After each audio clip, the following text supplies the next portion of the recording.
Hello दोस्तों, आज की इस वीडियो में हम अभ्यास प्रश्न बैंक हिंदी को हल करेंगे। इसमें हमें प्रश्न क्रमांक 46 से हल करना था। तो प्रश्न क्रमांक 40 हल करने से पहले हमें एक निर्देश दिया गया है।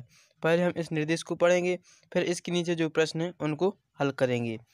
निर्देश दिया है, इसमें हमें शाला में सांस्कृतिक कार्यक्रम का आयोजन होना है, उसके बारे में हमें बताया गया है। देखिए इसमें क्या लिखा है। शाला के सभी शिक्षक शिक्षिकाओं तथा छात्र छात्राओं को सूचित किया जाता है कि प्रति वर्ष अनुसार इस वर्ष भी शाला में 14 नवंबर बाल दिवस के अवसर पर सांस्कृतिक कार्यक्रम का आयोजन किया जा रहा है। 14 नवंबर यानी बाल दिवस के अवसर पर सांस्कृतिक कार्यक्रम आयोजन किया जाना है, जिसमें निम्नलिखित कार्यक्रम प्रस्तुत किए जाएंगे। अब हमें कुछ कार्यक्रम के नाम लिखे हैं। जैसे पहले नंबर पर लिखा सामूहिक लोक नृत्य, दूसरे नंबर पर लिखा एकल लोक नृत्य, फिर सामूहिक गान, एकल गान, नाटक मंचन, मूक अभिनय, वाद्य यंत्र की एकल प्रस्तुति और एकांकी का मंचन। सभी कक्षा शिक्षकों से अनुरोध है कि अपनी अपनी कक्षा के छात्र छात्राओं से कार्यक्रम तैयार करवाएं और कार्यक्रमों की सूची सांस्कृतिक प्रभारी को प्रदान करें। सांस्कृतिक प्रभारी श्री योगेंद्र कुमार। दिनांक दी है 26/10/2020। तो आपको क्या करना है, इस कार्यक्रम को पहले पढ़ना है जो निर्देश दिया गया, फिर इसके बाद जो प्रश्न दिए गए हैं अब हम उनको हल करेंगे। प्रश्न क्रमांक 46 है, सांस्कृतिक कार्यक्रम में कौन सी दो प्रतियोगिताएं एकल और सामूहिक दोनों प्रकार की हैं। देखिए अभी जो हमने जो कार्यक्रम को पढ़ा था उसमें बताइए कि कौन सी दो प्रतियोगिताएं हैं जो एकल और सामूहिक दोनों प्रकार की हैं। ऑप्शन ए लिखा नृत्य और नाटक, ऑप्शन बी है नृत्य और एकांकी, ऑप्शन सी नृत्य और गायन, ऑप्शन डी है मूक अभिनय और गायन। तो बताइए कौन सी दो प्रतियोगिताएं हैं जो एकल और सामूहिक दोनों हैं। तो कौन सी हैं, नृत्य और गायन। आप कार्यक्रम ने जो पढ़ा उसमें क्या लिखा था, नृत्य और गायन हैं जो दो प्रतियोगिताएं एकल और सामूहिक दोनों प्रकार की हैं। तो इसका सही आंसर होगा ऑप्शन नंबर सी। फिर 47वां प्रश्न है, उन कार्यक्रमों की संख्या बताइए जिनमें एक साथ एक से अधिक पात्र या प्रतिभागी भाग ले सकते हैं। तो बताइए कि ऐसे कितने कार्यक्रम हैं जिनमें पात्रों की संख्या एक से अधिक है। तो ऐसे कार्यक्रम है 5। तो इसका सही आंसर होगा ऑप्शन नंबर डी, 47 का डी सही आंसर होगा। फिर हम प्रश्न क्रमांक 48 करते हैं। 48वां प्रश्न है, शाला में इसी तरह का आयोजन कौन सा हो सकता है। बताइए कि शाला में इसी तरह का आयोजन कौन सा हो सकता है। ऑप्शन ए लिखा वार्षिक परीक्षा का आयोजन, ऑप्शन बी खेल प्रतियोगिता, ऑप्शन सी शाला समिति की बैठक, ऑप्शन डी है स्वास्थ्य शिविर का आयोजन। तो बताइए कि कौन सा आयोजन है जो शाला में हो सकता है। तो इसका सही आंसर होगा ऑप्शन नंबर बी, खेल प्रतियोगिता है जो शाला में इसी तरह का आयोजन हो सकता है, खेल प्रतियोगिता का। फिर हम प्रश्न क्रमांक 49 को करते हैं। 49वां प्रश्न है, सामूहिक शब्द में मूल शब्द और प्रत्यय शब्दांश कौन से हैं। अब हमें यह बताना है कि जो सामूहिक शब्द दिया है इसमें सामूहिक में बताइए कि कौन सा शब्द है जो मूल शब्द है और प्रत्यय कौन सा है सामूहिक में। तो ऑप्शन ए लिखा सामूधन हिक, ऑप्शन बी लिखा समूह धन एक, ऑप्शन सी साधन मुहिक, ऑप्शन डी है समूह धन का। तो बताइए सामूहिक शब्द में प्रत्यय क्या है और मूल शब्द क्या है। तो इसमें सही आंसर होगा समूह धन एक। समूह मूल शब्द है और एक प्रत्यय है। प्रत्यय हैं जो शब्द के पीछे वाले कहलाते हैं प्रत्यय, और मूल शब्द है इसका समूह। समूहिक में समूह मूल शब्द और एक प्रत्यय है। फिर हम प्रश्न क्रमांक 50 करते हैं। 50वां प्रश्न है, सामूहिक और सांस्कृतिक शब्द में समानता का आधार क्या है। अब हमें बताना है कि जो सामूहिक है और सांस्कृतिक इसमें समानता का आधार क्या है। ऑप्शन ए लिखा पर्यायवाची होना, ऑप्शन बी है एक ही उपसर्ग का प्रयोग, ऑप्शन सी है एक ही प्रत्यय का प्रयोग, ऑप्शन डी है विलोम होना। तो बताइए सामूहिक और सांस्कृतिक शब्द में क्या समानता का आधार है। तो इसका सही आंसर होगा ऑप्शन नंबर सी, एक ही प्रत्यय का होना। देखिए सामूहिक में भी एक प्रत्यय है और सांस्कृतिक में भी एक प्रत्यय आ रहा है, तो इसमें समानता का आधार क्या हो गया, प्रत्यय का होना। फिर इसके आगे हमें एक निर्देश दिया गया है, उसको हम पढ़ते हैं।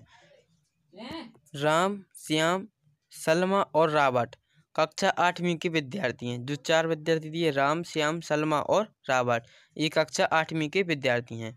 ये चारों विद्यालय के सबसे होनहार छात्र छात्राएं हैं। रमा को देश प्रदेश के दूर दूर के स्थानों पर घूमना और चित्र बनाने का शौक है। किसको? रमा को।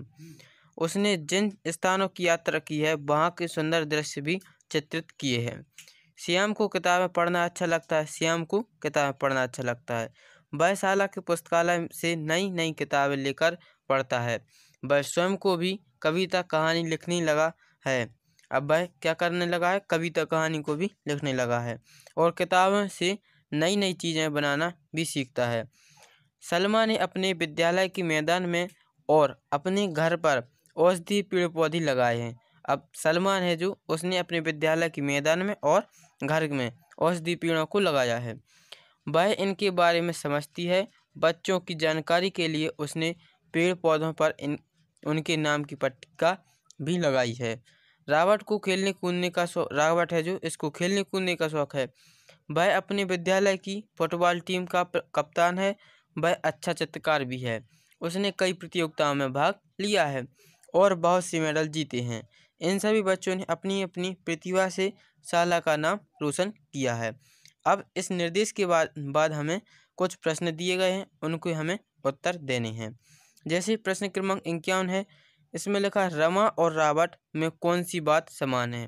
अब हमें बताना कि रमा और रॉबर्ट में कौन सी बात समान है। ऑप्शन ए लिखा ए फुटबॉल खेलते हैं। ऑप्शन बी लिखा उन्हें घूमना पसंद है। ऑप्शन सी है वे अच्छे चित्र बनाते हैं। ऑप्शन डी उन्हें पढ़ना पसंद है। तो बताइए कि रमा और रॉबर्ट में कौन सी बात में समानता थी। तो देखिए कौन सी बात में समानता थी। हमने अभी कार्यक्रम में पढ़ा है कि रमा और रॉबर्ट हैं जो भी अच्छे चित्र बनाते थे, तो उसमें समानता क्या हो जाएगी? चित्र बनाते थे। तो यानी इसका सही आंसर है ऑप्शन नंबर सी, रमा और रॉबर्ट अच्छे चित्र बनाती थी। फिर अगला प्रश्न 52वां प्रश्न है, सलमा किस काम में अच्छी है। अब बताना कि सलमा किस काम में अच्छी है। ऑप्शन ए लिखा पेड़ पौधे लगाने में। ऑप्शन बी है खेलने में। ऑप्शन सी चित्र बनाने में और ऑप्शन डी किताबें पढ़ने में। तो बताइए सलमा किस काम में अच्छी है।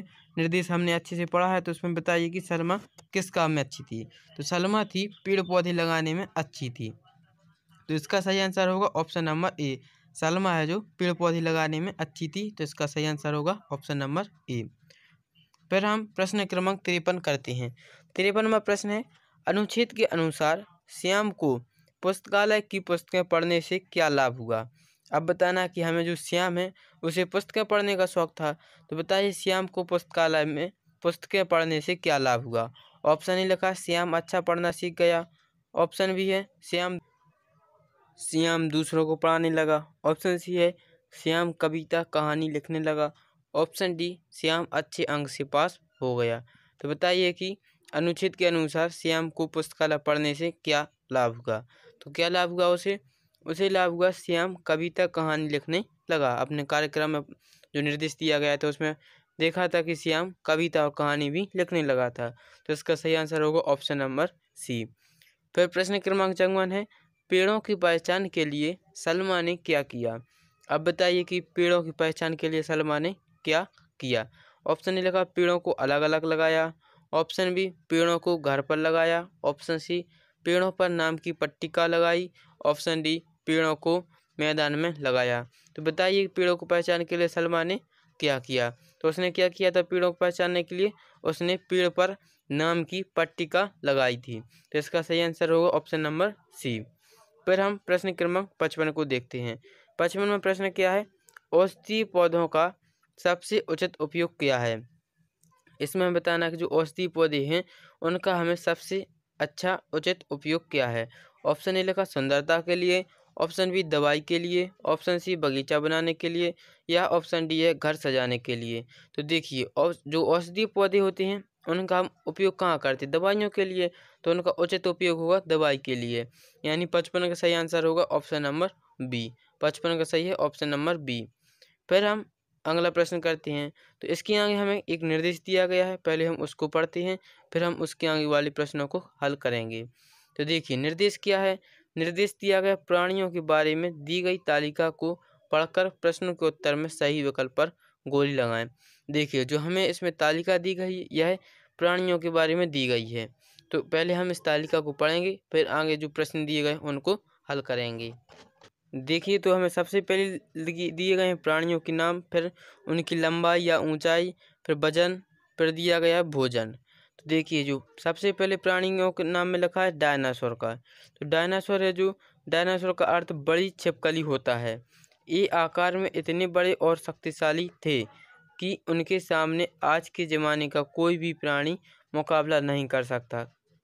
डायनासोर हैं जो, उनके बारे में हमें कुछ लिखा भी है। तो हम बता, इनकी लंबाई ऊंचाई कितनी है? लंबाई 30 से 40 मीटर होती थी और वजन 28.3 से 58 मीट्रिक टन तक। इनका वजन कितना होता था? 28.3 से 58 मीट्रिक टन होता था। और भोजन शाकाहारी और मांसाहारी दोनों करते थे। फिर दूसरे प्राणी का नाम लिखा नीली भेल। नीली भेल है जो, इसका शरीर लंबा और पतला होता है।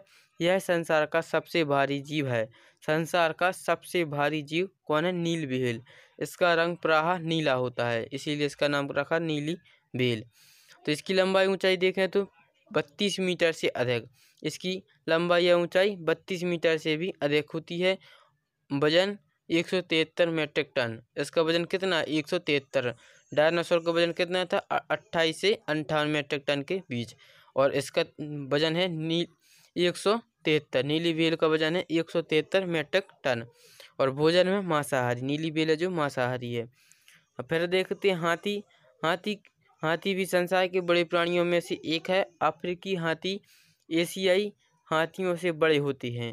अफ्रीकी हाथी की सूंड में 2 अंगुली नुमा संरचनाएं होती हैं। इसकी लंबाई ऊंचाई की बात करें तो इसकी लंबाई ऊंचाई 2 मीटर से अधिक होती है।